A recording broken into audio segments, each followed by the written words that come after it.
നമസ്തേ ബച്ചോം, പ്രിയപ്പെട്ട കുട്ടികളെ. ഇന്നത്തെ വീഡിയോയിൽ ടീച്ചർ പറയാൻ ഉദ്ദേശിക്കുന്നത് 8ാം ക്ലാസ്സിലെ ഹിന്ദി പാഠപുസ്തകത്തിലെ 3rd യൂണിറ്റിലെ 2nd ചാപ്റ്റർ ആയിട്ടുള്ള ബൈസിക്കിൾ തീവ്സ് ആ ചാപ്റ്ററിൽ വരുന്ന ഫുൾ ടെക്സ്റ്റ് ബുക്ക് ആക്ടിവിറ്റീസ് ആണ് നമ്മൾ ഇന്നിവിടെ ഡിസ്കസ് ചെയ്യാൻ പോകുന്നത്. പേജ് നമ്പർ 54-ലെ ഫസ്റ്റ് ക്വസ്റ്റ്യൻ ആണ്, ഖരീബി ഓർ ഉദാസി കി തുലന ധൂപ് സെ കി ഹെ ക്യോ. ദാരിദ്ര്യത്തെയും ദുഃഖത്തെയും വെയിലുമായിട്ട് അല്ലെങ്കിൽ സൂര്യപ്രകാശത്തോടാണ് ഉപമിച്ചിട്ടുള്ളത്. എന്താണ് ഇതിൻ്റെ കാരണം എന്നാണ്. ഗരീബി और उदासी की तुलना धूप से इसलिए की गई है क्योंकि जिस प्रकार धूप हर जगह फैल जाती है और उससे बचना मुश्किल होता है, उसी प्रकार दूसरे विश्व युद्ध के बाद इटली में गरीबी और उदासी पूरे देश में इस कदर फैल चुकी थी. गरीबी और उदासी की तुलना धूप से इसलिए की गई है. ദാരിദ്ര്യത്തെയും ദുഃഖത്തെയും സൂര്യനോട് അല്ലെങ്കിൽ വെയിലിനോട് ഉപമിക്കാൻ എന്താണ് കാരണം എന്ന് വെച്ചാൽ, അല്ലെങ്കിൽ അതുകൊണ്ടാണ് ഉപമിക്കുന്നത്. ഏതുകൊണ്ട്? ജിസ് പ്രകാർ ധൂപ്പ് ഹർ ജഗഹ് ഫൈൽ ജാത്തി ഹേ. ഏത് പ്രകാരമാണോ സൂര്യപ്രകാശം എല്ലാ സ്ഥലത്തും വ്യാപിക്കുന്നത്.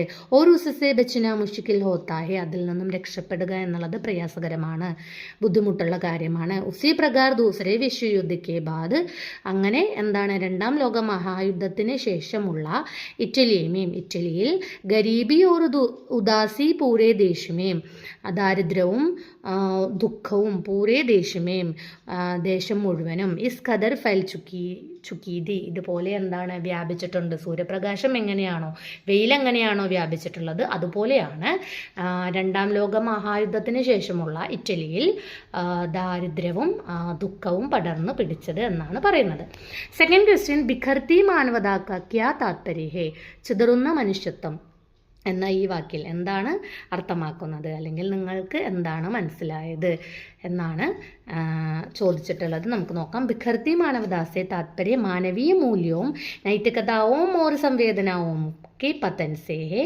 इसका अर्थ यह है कि लोग अपनी स्वार्थ पूर्ति और अस्तित्व की लड़ाई में मानवीयता को भूलते जा रहे हैं और दूसरे के प्रति सहानुभूति या मदद की भावना कम होती जा रही है. അതായത് ഭിക്കർത്തി മാനവതാ സെ താത്പര്യ മാനവീയ മൂല്യവും നൈതികതാവും ഓർ സംവേദനാവും കോ പതൻ സേ ഹേ. മനുഷ്യവംശത്തിൻ്റെ ശുദ്ധീകരണം എന്നാൽ എന്താണ്? മാനുഷിക മൂല്യങ്ങളുടെയും ധാർമ്മികതയുടെയും വികാരങ്ങളുടെയും തകർച്ചയാണ് എന്നാണ് പറയുന്നത്. ഇസ്കാർത്തിയേക്ക് ലോക് അപ്പിനി സ്വാർത്ഥ പൂർത്തി ഓർ അസ്തിത്വ കി ലഡായി മേ മാനവീയത കോ ഭൂൽത്തെ ജാ രഹേ ഹേ. അതായത് സ്വയം സാക്ഷാത്കാരത്തിനും അതുപോലെ തന്നെ അതിജീവനത്തിനും വേണ്ടിയുള്ള പോരാട്ടത്തിൽ എന്താണ്, ആളുകൾ സ്വയം എന്താണ്, മനുഷ്യത്വം മറക്കുന്നു. മാത്രവുമല്ല, और दूसरों के प्रति सहानुभूति या मदद की भावना कम होती जा रही है. മറ്റുള്ളവരോടുള്ള സഹതാപമോ സഹായമോ എന്താണ്, അവർക്കിടയിൽ കുറഞ്ഞു വരികയാണ്. അടുത്തത് മൂന്നാമത്തെ ക്വസ്റ്റ്യൻ, अपनी ईमानदारी भूख से टकराने पर आप क्या करेंगे. अपनी ईमानदारी भूख से टकराने पर आप क्या करेंगे. നിങ്ങളുടെ സത്യസന്ധതയും വിശപ്പും തമ്മിൽ കൂട്ടിമുട്ടുമ്പോൾ നിങ്ങൾ എന്താണ് ചെയ്യുന്നത് എന്നാണ്, നിങ്ങൾ എന്ത് ചെയ്യും എന്നുള്ളതാണ് ക്വസ്റ്റ്യൻ. अगर मेरी ईमानदारी भूख से टकराए तो मैं चोरी करने के बदले किसी से सहायता मांगना या कोई ईमानदार रास्ता ഡൂണ്ടൂങ്കി. അതായത് എൻ്റെ സത്യസന്ധതയും വിശപ്പും തമ്മിൽ ഏറ്റുമുട്ടിയാൽ ഞാൻ എന്ത് ചെയ്യും? മോഷ്ടിക്കുന്നതിന് പകരം ഞാൻ എന്താണ്, മറ്റുള്ളവരോട് സഹായം ചോദിക്കും, അല്ലെങ്കിൽ സത്യസന്ധമായ ഒരു വഴി ഞാൻ എന്ത് ചെയ്യും, കണ്ടെത്തും എന്നാണ് പറയുന്നത്. അടുത്തത്, മുഷ്കിൽ ദിൻ ഹേ ജിസ്കാ സാമന കർനെ നിക്കലി ഏക് ബീഡ് ഹേ. ഇസ്കാ ക്യാ താത്പര്യ ഹേ. മുഷ്കിൽ ദിൻ ഹേ ജിസ്കാ സാമന കർനെ നിക്കലി എക് ബീഡ് ഹേ. ഇതൊരു ദുഷ്കരമായ ദിവസമാണ്, ഇതിനെ നേരിടാൻ ഒരു ജനക്കൂട്ടം തന്നെ വരും. ഇസ്കാ ക്യാ താത്പര്യ ഹേ. ഈ പ്രസ്താവനയിൽ എന്താണ് ഉദ്ദേശിക്കുന്നത് എന്നാണ് ചോദിച്ചിട്ടുള്ളത്. നമുക്ക് നോക്കാം. ഇസ് വാക്യ കാ താത്പര്യ ഹേ കി ലോക കഠിനായോ और निराशाओं से घिरे हुए हैं, लेकिन वे हार मानने के बजाय एकजुट होकर उन चुनौतियों का सामना करने के लिए तैयार है. എന്താണ് പറയുന്നത്? ഈ വാചകം അർത്ഥവത്താക്കുന്നത് അല്ലെങ്കിൽ പറയുന്നത് എന്താണ്? ലോക കഠിനായും ഓർ നിരാശവും സെ ഗിരേ ഹുയേ ഹേ. ആളുകൾ എന്താണ്? ബുദ്ധിമുട്ടുകൾ കൊണ്ടും നിരാശകൾ കൊണ്ടും ഒക്കെ എന്താണ്? അവർ ചുറ്റപ്പെട്ടിരിക്കുന്നു. ലേക്കിൻ വേ ഹാർ മാനനെ കി ബജായ് एकजुट होकर उन चुनौतियों का सामने करने के लिए तैयार है. അപ്പോൾ അവരങ്ങനെ അവർ ചുറ്റപ്പെട്ടിരിക്കുന്നു. എന്നാലും എല്ലാം ഉപേക്ഷിക്കുന്നതിന് പകരം അവർ ആ വെല്ലുവിളികളെയൊക്കെ ഐക്യത്തോടെ നേരിടാൻ തയ്യാറാണ് എന്നാണ് പറയുന്നത്. അടുത്തത് പേജ് നമ്പർ 56 ലാസ്റ്റ് ക്വസ്റ്റ്യൻ ആണ്. ഹം അക്കേലെ നഹി ഹേ ഇസ്കി പ്രാസംഗികത പർ വിചാർ പ്രകട് കരേം. നമ്മളെന്താണ്? ഒറ്റയ്ക്കല്ല എന്ന ഈ പ്രസ്താവനയോട് എത്രത്തോളം നിങ്ങൾ യോജിക്കുന്നു, അല്ലെങ്കിൽ നിങ്ങളുടെ അഭിപ്രായം, നിങ്ങളുടെ വിചാർ പ്രകട് കരേം എന്നാണ്, നിങ്ങളുടെ അഭിപ്രായം പ്രകടമാക്കാനാണ് പറയുന്നത്. इस वाक्यांश इस बात पर प्रकाश डालता है कि हम अकेले नहीं हैं, बल्कि दुनिया भर में ऐसे लोग हैं जो हमारी भावनाओं को साझा करते हैं, भले ही वे हमारी भाषा न बोलते हो या दूर देशों में रहते हो. यह एक सार्वभौमिक जुड़ाव का एहसास करता है.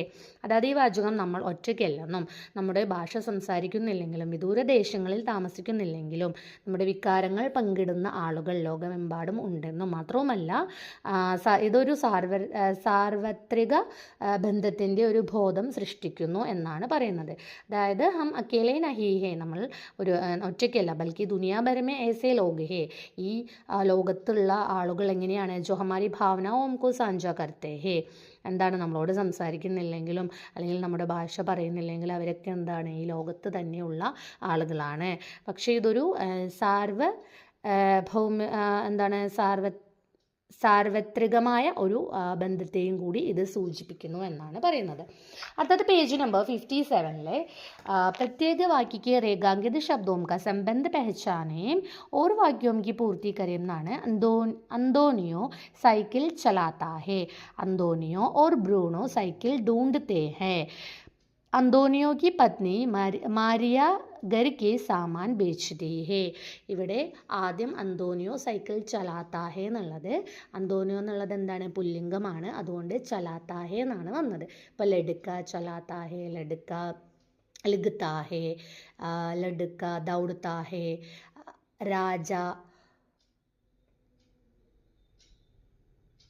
ചൽത്താ ഹേ, അധ്യാപക് പഠാത്താ ഹേ. അങ്ങനെ ത എന്നാണ്, അല്ലെങ്കിൽ അകാരാന്തത്തിലാണ് ഇത് അവസാനിക്കുന്നത് പുല്ലിംഗാവുമ്പോൾ അല്ലേ. ഇനി അന്തോണിയോ ഓർ ബ്രൂണോ 2 പേരാണ്. അപ്പോൾ സൈക്കിൾ ഡൂണ്ട് തേ ഹൈം എന്നാണ് വന്നത്. അപ്പോൾ പുല്ലിംഗമായിരിക്കുമ്പോൾ ഈ താ എന്നുള്ളത് എന്താണ്? തേ ആവും. ചൽത്തേ ഹൈം, പഠിത്തേ ഹൈം, അങ്ങനെ ആ ഒരു രീതിയിലാണ് വരുന്നത്. അടുത്തത് അന്തോണിയോക്ക് പത്നി മാരിയ ഘർ കെ സാമാൻ ബേച്ചുത്തി ഹേ. മാരിയ എന്താണ്? സ്ത്രീയാണ് അല്ലേ. അപ്പോൾ സ്ത്രീലിംഗം ആയതുകൊണ്ടാണ് അത് ബേച്ചുത്തി ഹേ, തീ എന്നുള്ള രൂപത്തിലാണ് അത് വരുന്നത്. പിന്നെ പഠിത്തി ഹേ, ചൽത്തി ഹേ, സോത്തി ഹേ, ആ രീതിയിലാണ് വരുന്നത്. അടുത്തത് ബാലക് സൈക്കിൾ ഗോജിനെ, ബാലിക സൈക്കിൾ ഗോജിനെ എന്നാണ് ഇവിടെ തന്നിരിക്കുന്നത്. അപ്പോൾ ഇവിടെ ഒരു സർക്കിളിൽ നിക്കൽനാന്ന് കൊടുത്തിട്ടുണ്ട്. അപ്പോൾ അത് നമ്മൾ എന്ത് ചെയ്യണം? മാറ്റണം. അപ്പോൾ അങ്ങനെ വരുമ്പോൾ നിക്കൽ താഹേന്നും വരും, അതുപോലെ തന്നെ ബാലിക ആയതുകൊണ്ട് നിക്കൽ തീഹേന്നും വരും അല്ലേ. അപ്പോൾ ബാലക് സൈക്കിൾ ഗോജിനെ നിക്കൽത്താ ഹേ, ബാലിക സൈക്കിൾ ഗോജിനെ നിക്കൽത്തി ഹേ എന്നാണ് വരുന്നത്. ബാലക് സൈക്കിൾ, ബാലക ആയതുകൊണ്ടാണ് അവിടെ നിക്കൽത്താ ഹേ എന്ന് വന്നത്. പുല്ലിംഗമായതുകൊണ്ട്, സ്ത്രീലിംഗമായതുകൊണ്ട് അവിടെ എന്താ വന്നത്? നിക്കൽത്തി ഹേ. അടുത്തത് നമൂനയ്ക്ക് അനുസാർ വാക്യോം കോ ജോഡ്കർ ലിഖേ. എക്സാമ്പിൾ അനുസരിച്ചിട്ട് സെൻറ്റൻസിൽ ആഡ് ചെയ്തിട്ട് എഴുതാനാണ്. നമുക്ക് നോക്കാം. ഉസേ പത്താ ഹേ ചോരി ബുറി ചീസ് ഹേ. അവർക്കറിയാം എന്താണ് മോഷണം ഒരു ചീത്ത കാര്യമാണ് എന്ന്. അപ്പോൾ കീ ചേർത്ത് എഴുതണം. ലെഫ്റ്റിലോട്ട് വള്ളിയുള്ള കീ എന്ന് പറഞ്ഞാൽ എന്തെന്നാൽ, അങ്ങനെയാണ് ഒരു അർത്ഥം വരുന്നത്. അപ്പോൾ ഉസേ പത്താ ഹേ കഴിഞ്ഞിട്ട് കീ ചോരി ബുരി ചീസ്. അവർക്കറിയാം എന്ത്? കളവ്, മോഷണം നടത്തുന്നത് തെറ്റായ കാര്യമാണ്. അടുത്തത് ഉനെ ഉമ്മീദ് ഹേ സൈക്കിൾ മിലേഗി, അവർക്കൊരു ആശയുണ്ട്, പ്രത്യാശയുണ്ട് അല്ലേ, അവർക്കൊരു ഹോപ്പ് ഉണ്ട്, എന്താണ് സൈക്കിൾ ലഭിക്കുമെന്നുള്ളത്. അപ്പോൾ ഇങ്ങനെ കീ ചേർത്ത് എങ്ങനെ എഴുതാം, ഹേ കഴിഞ്ഞിട്ട് കീ ചേർക്കണം. അതായത് ഉനെ ഉമീദ് ഹേ കി, അവർക്കൊരു ആഗ്രഹമുണ്ടെന്ത്, സൈക്കിൾ മിലേഗി, ഉനെ ഉമീദ് ഹേ കി സൈക്കിൾ മിലേഗി. ഇനി ആ പേജിലൊരു ലാസ്റ്റ് ആക്ടിവിറ്റി ആണ്. കിസി मनपसंद सिनेमा की विशेषताओं का उल्लेख करते हुए एक फिल्मी लेख तैयार करें. നിങ്ങൾക്ക് മനസ്സിന് ഇഷ്ടപ്പെട്ട, നിങ്ങൾ കണ്ട സിനിമകളിൽ നിങ്ങൾക്ക് മനസ്സിന് ഇഷ്ടപ്പെട്ട ഒരു സിനിമയെക്കുറിച്ച്, ഒരു ഫിലിമിനെ കുറിച്ച് ഒരു ഫിൽമി ലേഖ് തയ്യാറാക്കാൻ വേണ്ടിയിട്ടാണ്.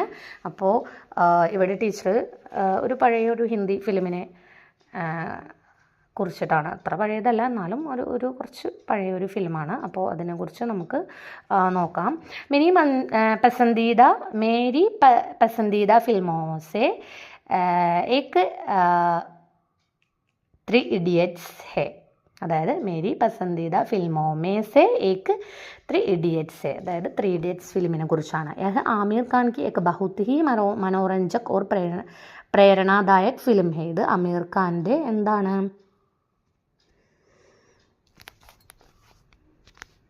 വളരെ രസകരമായിട്ടുള്ള ഒരു എൻ്റർടൈൻ ആയിട്ടുള്ള ഒരു ഫിലിമാണ്. जो भारतीय शिक्षा प्रणाली की खामियों पर व्यंग्य करती है. ഇതിൽ എന്താണ്, ഇന്ത്യൻ വിദ്യാഭ്യാസ സമ്പ്രദായത്തിൻ്റെ പോരായ്മകളെ ആക്ഷേപിക്കുന്ന രീതിയിലാണ്, ഒരു വ്യംഗ്യമായിട്ടാണ് ചിത്രീകരിച്ചിട്ടുള്ളത്.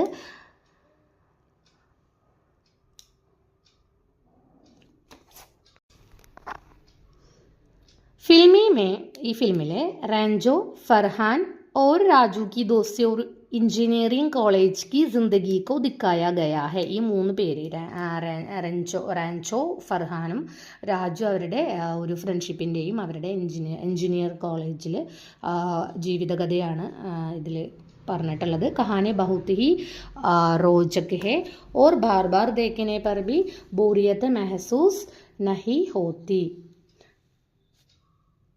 അപ്പം എന്താണ് ഇതിലെ കഥ എന്താണ്, വളരെ രസകരമാണ്, മാത്രമല്ല ഒന്നിലധികം തവണ കണ്ടാലും എന്താണ്, ഇതെന്താണ്, ബോറിംഗ് ആവുന്നില്ല.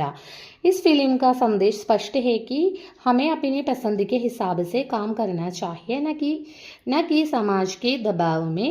फिल्म के संवाद बहुत ही मज़ेदार और यादगार है. അതായത് സിനിമയുടെ സന്ദേശം എന്താണെന്ന് വെച്ചാൽ, സമൂഹത്തിൽ നമ്മുടെ സമ്മർദ്ദത്തിനൊന്നും വഴങ്ങാതെ നമ്മുടെ സ്വന്തം ഇഷ്ടങ്ങൾക്കനുസൃതമായി പ്രവർത്തിക്കണം. അതുപോലെ മാത്രമല്ല സിനിമയിലെ ഡയലോഗ്സ്, ചിത്രത്തിലെ സംഭാഷണങ്ങളൊക്കെ വളരെ നർമ്മരസമുള്ളതാണ്, അതുപോലെ തന്നെ അവിസ്മരണീയമാണ്. മാത്രവുമല്ല എന്താണ്, അഭിനേതാക്കളൊക്കെ വളരെ നല്ല മികച്ച പ്രകടനമാണ് കാഴ്ചവെച്ചിട്ടുള്ളത്. कलाकारों का अभिनय शानदार है. खासकर आमिर खान ने अपने शानदार प्रदर्शन से फिल्म को एक अलग ही स्तर पर पहुंचा दिया. അപ്പോൾ ആമിർ ഖാൻ്റെ ആക്ടിംഗ് ആണ് ഏറ്റവും മികച്ചത് എന്നാണ് പറയുന്നത്.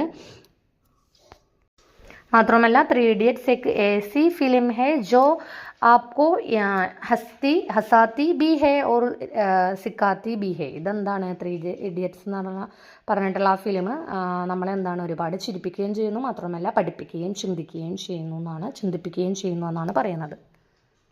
അടുത്തത് പേജ് നമ്പർ 58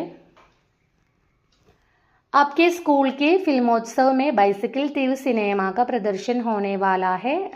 इसके लिए एक പോസ്റ്റർ തയ്യാർ കരേ എന്നുള്ളതാണ്. അപ്പോൾ ഒരു പോസ്റ്റർ റെഡിയാക്കാനാണ് പറഞ്ഞിട്ടുള്ളത്. അപ്പോൾ നിങ്ങളുടെ സ്കൂളിൽ ഫിലിമോത്സവം ഉണ്ട്, അതായത് ഒരു ഫിലിം ഫെസ്റ്റിവൽ നടക്കുകയാണ്. അപ്പോൾ അതിൽ ബൈസിക്കിൾ തീവ്സ് പ്രദർശിപ്പിക്കുന്നുണ്ട്. അപ്പോൾ അതിനെ ബേസ് ചെയ്തിട്ട് ഒരു പോസ്റ്റർ റെഡിയാക്കാനാണ്. അപ്പോൾ നിങ്ങൾക്കറിയാം പോസ്റ്റർ എങ്ങനെയാണ് തയ്യാറാക്കേണ്ടത്. നല്ല മനോഹരമായ ഒരു ബോക്സും ഒരു ബോർഡർ ഒക്കെ കൊടുക്കുക, പിന്നെ കളർഫുള്ളായിരിക്കണം, നല്ല ക്രയോണും അല്ലെങ്കിൽ കളർ പെന്നൊക്കെ യൂസ് ചെയ്തിട്ട് എഴുതുക.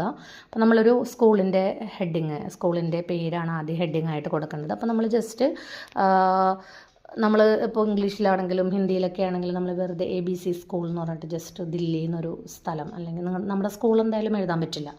അപ്പോൾ ജസ്റ്റ് ഒന്ന് സ്കൂളിൻ്റെ പേരും ഒരു സ്ഥലവും കൊടുക്കുക. ഫിലിമോത്സവ് എന്ന് വലിയ ഹെഡിങ്ങിൽ ബോൾഡാക്കി കൊടുക്കുക. ഫിലിമോത്സവ് 2025. നെക്സ്റ്റ് താരീഖ് ഡേറ്റ് കൊടുക്കുക 25/9/2025. സമയം എപ്പോഴാണ്, സബേരെ 11 ബജെ, രാവിലെ 11 മണിക്കാണ്. സ്ഥാൻ സ്കൂൾ സഭാഗൃഹ, സ്കൂൾ ഓഡിറ്റോറിയമാണ് പ്ലേസ്. ഇനി ഏക് ഗരീബി एक ഗരീബ് പിതാ കി കഹാനി ഹൈ. ഇതെന്താണ്, ഒരു പാവപ്പെട്ട ഒരു അച്ഛൻ്റെ, ഒരു ഫാദറിൻ്റെ കഥയാണ്. സബ്കാ സ്വാഗത്. ഈ ഒരു രീതിയിലാണ് പോസ്റ്റർ തയ്യാറാക്കേണ്ടത്. 4 മാർക്കിന് എന്തായാലും നിങ്ങൾക്ക് എക്സാമിന് ചോദിക്കും. അപ്പോൾ പോസ്റ്റർ റെഡിയാക്കേണ്ടതൊക്കെ ഒന്ന് ജസ്റ്റ് നോട്ട് ചെയ്ത് വെക്കുക. അപ്പോൾ ഇത്രയും ആക്ടിവിറ്റീസാണ് നമ്മൾ ഈ ചാപ്റ്ററിൽ നോക്കുന്നത്. അപ്പോൾ നെക്സ്റ്റ് വീഡിയോയിൽ നമുക്ക് വേറൊരു പാഠത്തിൻ്റെ ആക്ടിവിറ്റീസ് നോക്കാം. ധന്യവാദ്.